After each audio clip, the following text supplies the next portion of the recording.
Welcome back paranormal care. Very sorry, মঙ্গলবার দিন যে এপিসোড আসার কথা ছিল সেটা আসতে পারিনি, কারণ শুটিং কমপ্লিট হয়নি এবং তার সঙ্গে শরীর ডিস্টার্ব থাকার জন্যে। বাট আজকের এপিসোডটা খুবই গুরুত্বপূর্ণ এবং খুব ইউনিক।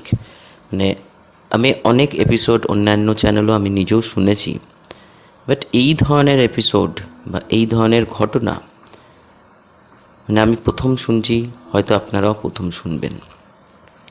সেটা হচ্ছে একটা গাড়ি চালকের ঘটনা। যার থেকে এই ঘটনা আমার শোনা, তিনি যা যা বলেছেন সেটা আমি ডিসক্রাইব করব এবং কিভাবে তার সঙ্গে আলাপ সেটাও আগে শুনে নিন, নাহলে ডাউট আসতে পারে হঠাৎ করে। ছোট চ্যানেল, হঠাৎ করে কিভাবে কি হলো না হলো। আসলে আমার নিজস্ব একজন ড্রাইভারের সঙ্গে জানাশোনা আছে, যেখানে যখন অনেক সময় আমি উবের পাই না বা অনেক রেট বেশি নেয়, তো মোটামুটি একটা বন্ধুত্বপূর্ণ সম্পর্ক। লং জার্নি হোক, শর্ট জার্নি হোক, তাকে ফোন করলে সে একটা নির্দিষ্ট পয়সায়, নির্দিষ্ট টাকায় আমাকে সেটা ট্রাভেল করিয়ে দেয়। তো তাকে আমি কিছু ঘটনা, যেহেতু একজন ড্রাইভার মানুষ, তাইদের সঙ্গে অনেক রকম এক্সপিরিয়েন্সড হয় রাত্রিবেলা। তো উনি বলেন যে আমার সঙ্গে সেরকম নয়, কিন্তু আমার একজন বন্ধু আছে, শ্যামবাজারেই তার মোটামুটি আনাগোনা আছে, তো আমি কন্ট্যাক্ট করিয়ে দেবো। তো সেই সূত্রে কন্ট্যাক্ট হয় এবং ওনার কাছ থেকে যা শুনি, যেভাবে উনি আমাকে বলেন, সেটাই আপনাদের সামনে তুলে ধরছি। নমস্কার দাদা।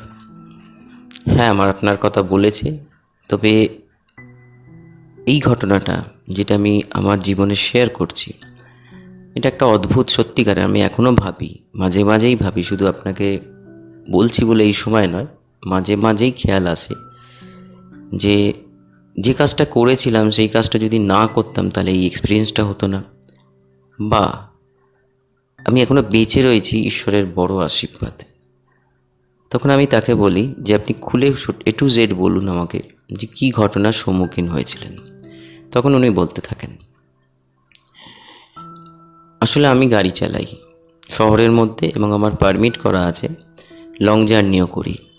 তো সেই হিসাবে করোনার পর, করোনা লকডাউন যখন ধীরে ধীরে উঠছে, বুঝতেই পারছেন করোনার সময় কী ধরনের পরিস্থিতি গেছে, তো ধীরে ধীরে গাড়ি বার করি এবং শহরের মধ্যে যাতায়াত শুরু করতে থাকি প্যাসেঞ্জার নিয়ে।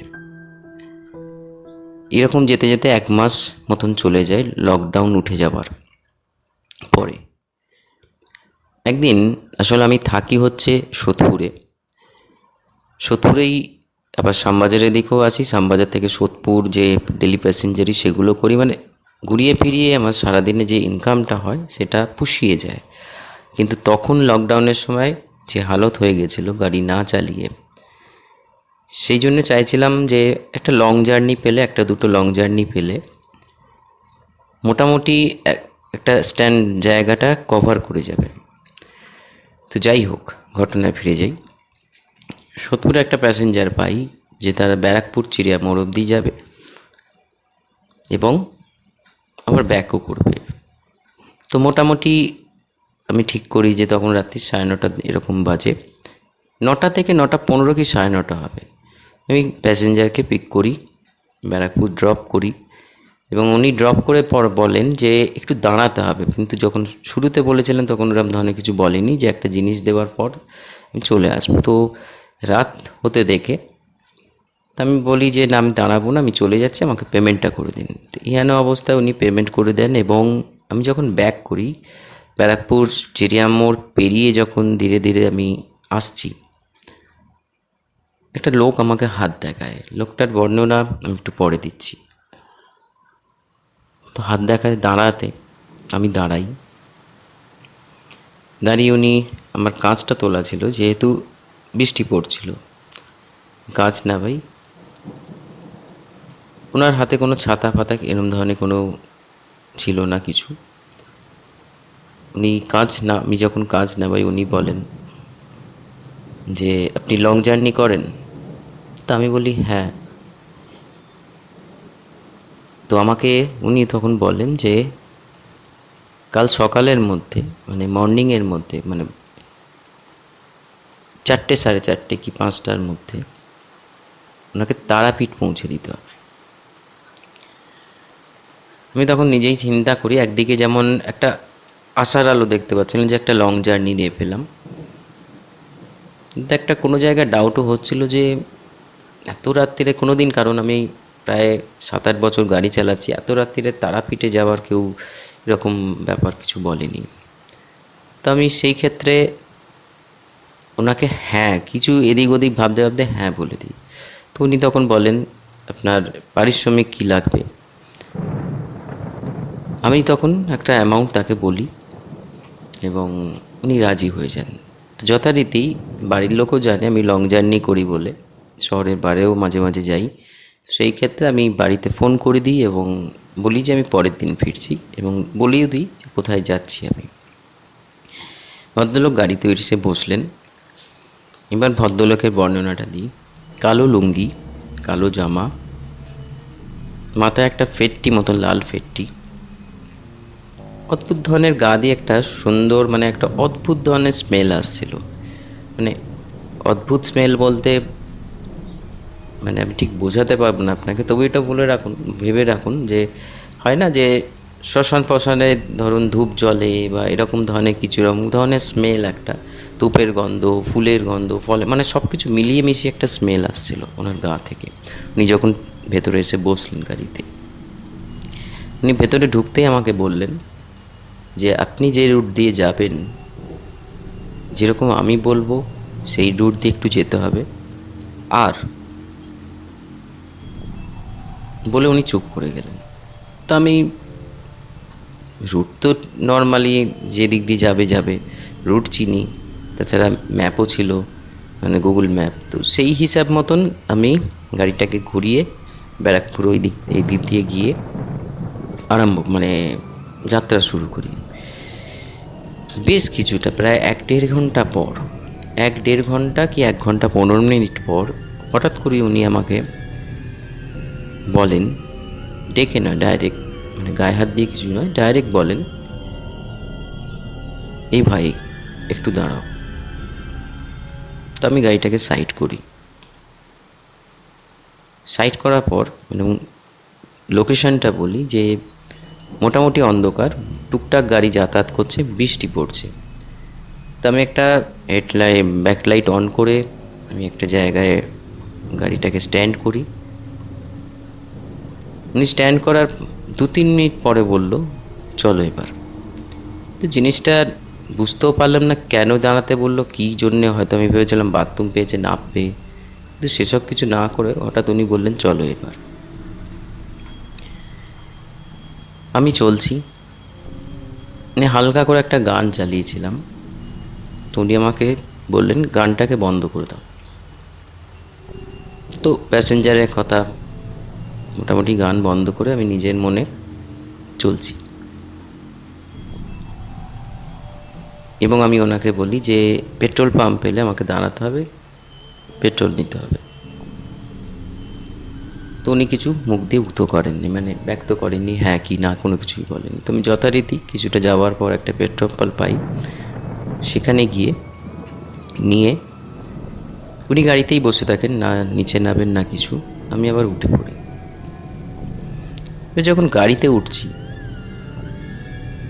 যেরকম হয় না আমরা যে গেট দিয়ে 8 ঘন্টা ট্রামা করি, উনি আমাকে বললেন যে আমি বলছি এবার কোন রুট ধরে যাবে, কারণ আমার কিছু কাজ আছে, কিছুজন আমার সঙ্গে যাবে। তো সেই হিসাব মতন যেরম যেরম বলবো সেরম সেরম গাড়ি চালাও, যেখানে যেখানে দাঁড়াতে বলবো দাঁড়াবে।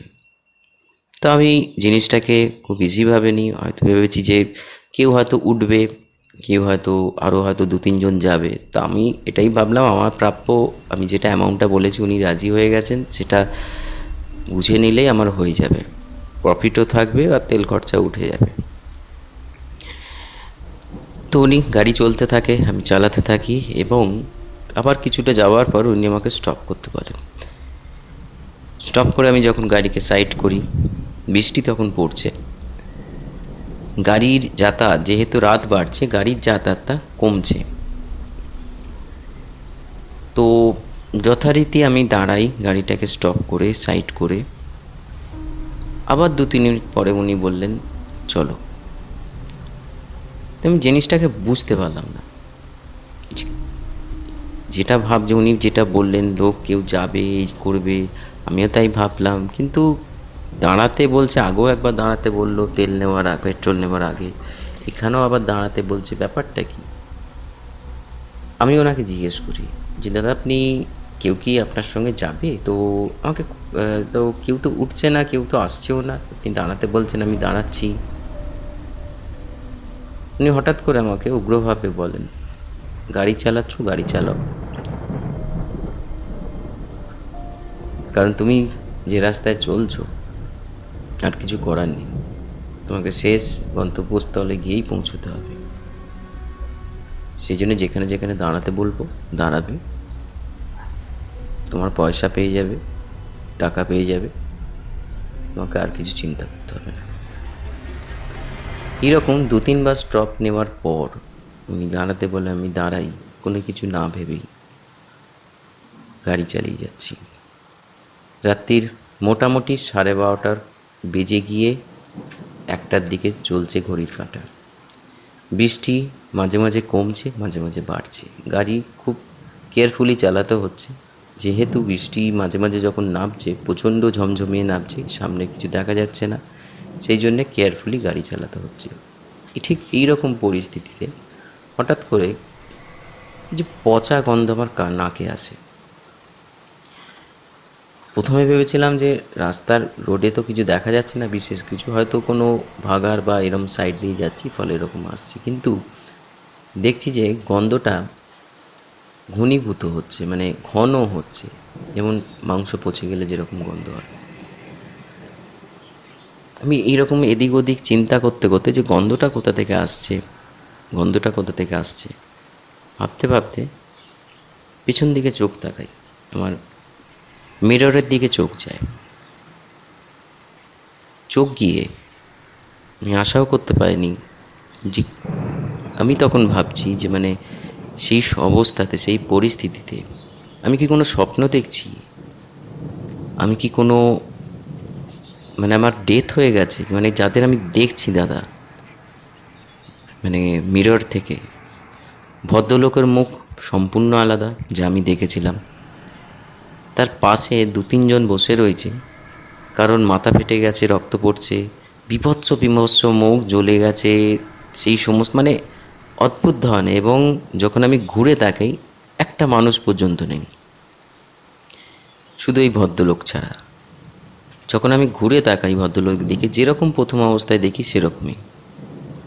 আমি জিনিসটাকে না বুঝেই গাড়ির স্পিড বাড়িয়ে দিই একটু, এবং ওনাকে বলি পেছনে না তাকিয়ে যে দাদা আমি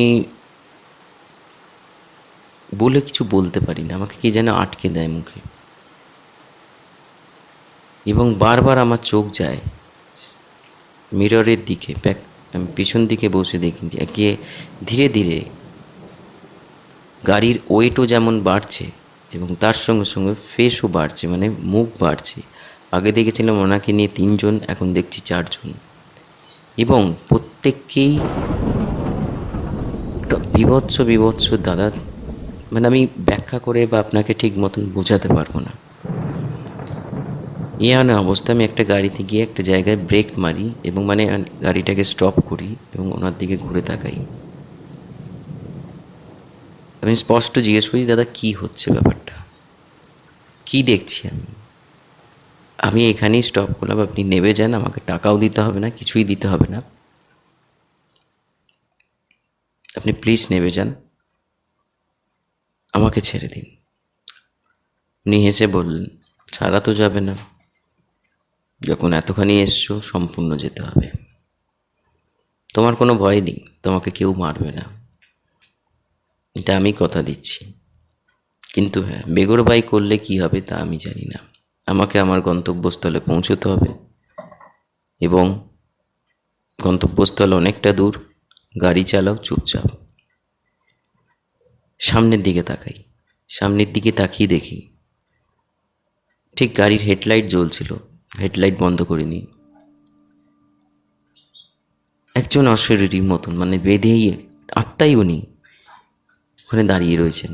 মানে অদ্ভুত ধরনের দেখতে, শাড়ি পরা, অথচ অথচ বলে উনি কিছু আমাকে আর বলতে পারলেন না। উনি আবার গাড়ি চালাতে লাগেন। এবার যেটা বলছে, কিছুক্ষণ যাওয়ার পর আমি নিজে বুঝতে পারছি হয়তো আমার এটাই জীবনের শেষ দিন। আমি যে রাস্তায় বা যে গন্তব্যস্থলে এগোচ্ছি, বিভিন্ন রকম আমার বাড়ির কথা মনে পড়ছে, আমার ওয়াইফের কথা মনে পড়ছে, বাচ্চার কথা মনে পড়ছে, মা বাবার কথা মনে পড়ছে, যে আমি কেন রিস্ক নিলাম, কী হয়, কী মানে কী করছি আমি বা কোথায় যাচ্ছি। আমার এখানেই আমার হয়তো ডেথ হয়ে যাবে, কারণ যে বীভৎস জিনিস আমি দেখছি, অনুভব করছি এবং আমার সঙ্গে ঘটছে এবং আমার গাড়িতেই ঘটছে, তা আমি কল্পনাও করতে পারিনি যে এরকম আমার জীবনের সঙ্গে ঘটবে। কিছুটা যাওয়ার পর হঠাৎ করে বিভিন্ন রকম শব্দ আমার কানে আসতে থাকে, কোনো সময় কান্না, কোনো সময় হাসি, এবং সেটা কোনো একটা মানুষের সুস্থ সবল কান্না বা হাসি নয়, একটা অদ্ভুত ধরনের পৈশাচিক হাসি, পৈশাচিক কান্না। যেটা হয়, আপনারও যদি থাকেন ওরকম গাড়িতে, অটোমেটিক্যালি চোখ চলে যাবে মিররে। এরপরে যেটা দেখি, সেটা দেখার জন্যে আমি কোনো রকমভাবে প্রস্তুত ছিলাম না দাদা। আমি গাড়ি বিশাল জোরে চালিয়ে ফেলি। সেটা দেখার পর মিররে যা দেখি, কি দেখি আমি আপনাকে ব্যাখ্যা করতে পারবো না, কিন্তু যা দেখেছিলাম তা আমি জীবনেও কোনো দিন কল্পনা করিনি যে এরকমও হতে পারে। এবং যখন একটা গাড়ি একটা গাছের গিয়ে লাগে বা কিসেতে গিয়ে লাগে বা গাড়ি দাঁড়িয়েছিল তার পেছনে গিয়ে লাগে, আমি কিচ্ছু জানি না, আমি সেন্সলেস হয়ে যাই। সকালের দিকে, ভোরের দিকে, অনেকক্ষণ পর, মানে মাঝরাত্রির ধরুন আমি যখন উঠি, গাড়ির এটা খুলে গেছিলো, কিন্তু হাতের ঘড়িতে তখন দেখি মোটামুটি 4:15 বাজে। গাড়িতে কেউ নেই, আমি নিজে উঠলাম। নিজে উঠে, হ্যাঁ, মাথা ফেটে গেছিলো, ফলে হয়তো আমি সেন্সলেস হয়ে গেছিলাম বা ওই কারণে সেন্সলেস হয়ে গেছি। মানে অস্বাভাবিক মানে বিভৎস সিন, যা আমি ব্যাখ্যা করতে পারবো না আপনাকে, কিন্তু যা দেখি তা আমি দেখার জন্য রাজি ছিলাম না। আমি গাড়ি থেকে বেরোই, বোতল থেকে জল নিয়ে মুখ হাত পা ধুতে ধুতে চোখ পড়ে আমার সিটের দিকে, যে সিটে ভদ্রলোক উঠে বসেন এবং ওই সমস্ত জিনিসপত্র ওই ব্যাক সিটে বসেছিল যারা, ওখানেই দেখি টাকার মতন কি যেন লাগছে। তা আমি দরজা খুলে স্পষ্ট দেখি যে অ্যামাউন্টটা বলেছিলাম, যে অ্যামাউন্টটা ওখানে রাখা আছে। এবং আমি টাকা নিয়ে এসে গাড়ি চালাই এবং কলকাতায় যখন এসে ব্যাক করি, সেই টাকা আমি স্পর্শও করিনি। মানে এটাই ভাবি যে আমার পিক পকেট হয়ে গেছে বা আমার ক্ষতি হয়ে গেছে, চুরি ডাকাতি যাই হয়ে গেছে, এবং একটা মন্দিরের প্রণামী বক্সে টোটাল টাকাটা ফেলে দিই। তো এই ছিল দাদা আমার ঘটনা। মানে যে এক্সপিরিয়েন্স আমি অনেক বন্ধুদের কাছ থেকে আমি শুনেছি যে এই হয় সেই হয়, আমরা যারা নাইটে গাড়ি চালাই অনেক কিছু ঘটনা আমরা শুনতে পাই, কিন্তু নিজের সঙ্গে যে এরকম বীভৎস ঘটনা ঘটবে। তবে হ্যাঁ, যেটা উনি বলেছিলেন আমার কোনো ক্ষতি হয়নি, জানি না, উনি তো তারাপীঠ বলেছিলেন। এবার সেখানের পর কি হয়েছে, আদৌ ভদ্রলোক কোনো মানুষ ছিলেন কি না, কারণ আয়নায় আমি ওনার অন্যরকম ফেস দেখেছি, বা কেনই বা এক একটা জায়গায় দাঁড়াতে বলছিল এবং এক একজন করে উঠছিল, আমি কিচ্ছু জানি না, এর ব্যাখ্যা আমার কাছে নেই। তো এটাই ছিল ঘটনা, শেয়ার আপনার সঙ্গে এই প্রথমবার কারোর সঙ্গে আমি শেয়ার করলাম। হ্যাঁ, টুকটাক বন্ধুবান্ধবের সঙ্গে শেয়ার করেছি, কিন্তু আপনার সঙ্গে প্রথমবার একজন বাইরের মানুষের কাছে, কিছু মনে করবেন না, শেয়ার করলাম। তো ফ্রেন্ডস, এই ছিল ঘটনা, সত্যি অদ্ভুত। মানে আপনাকে শুরুতেই বললাম যে এই ধরনের ঘটনা গাড়িতে অনেক কিছু বোঝা যায়, অনেক কিছু কেস গাড়িতে দাঁড়িয়ে থাকে রাস্তায়, তারপর দেখা যায় গাড়িতে বসে আছে, কিন্তু এটা একটা অদ্ভুত ঘটনা আমার লেগেছে, ইউনিক লেগেছে, ফলে আমি চ্যানেলে শেয়ার করলাম। আপনাদের ভালো লাগলে আপনারাও নিশ্চয়ই শেয়ার করবেন, লাইক করবেন, কমেন্টস নিশ্চয়ই করবেন। By the way, at the end এটাই, প্যারানর্মাল কেয়ারকে আমি কিছু আরও স্টেপ নিতে চলেছি যাতে চ্যানেলটা আরও বড় হয়, আপনাদের ভালোবাসা প্রাপ্ত পায়, মানে ভালোবাসা পায়। কারণ আপনারা শুনছেন, হয়তো কোনো জায়গায় ভুলভ্রান্তি হচ্ছে, কারণ আবার বলছি যেতে যেতে, ভয়েস ওভারে প্রথম কাজ করছি, কিন্তু ইউটিউবে প্রথম কাজ করছি না। তো সেই ক্ষেত্রে এটা আমার একটা সাবজেক্ট, আপনাদের সামনে তুলে ধরার চেষ্টা করছি। কিছু নতুন, কিছু অলৌকিক, কিছু সত্য ঘটনা, যা আগামী দিনে আপনাদের অনেক বড় নলেজ দিয়ে যাবে এই চ্যানেলটা। নমস্কার।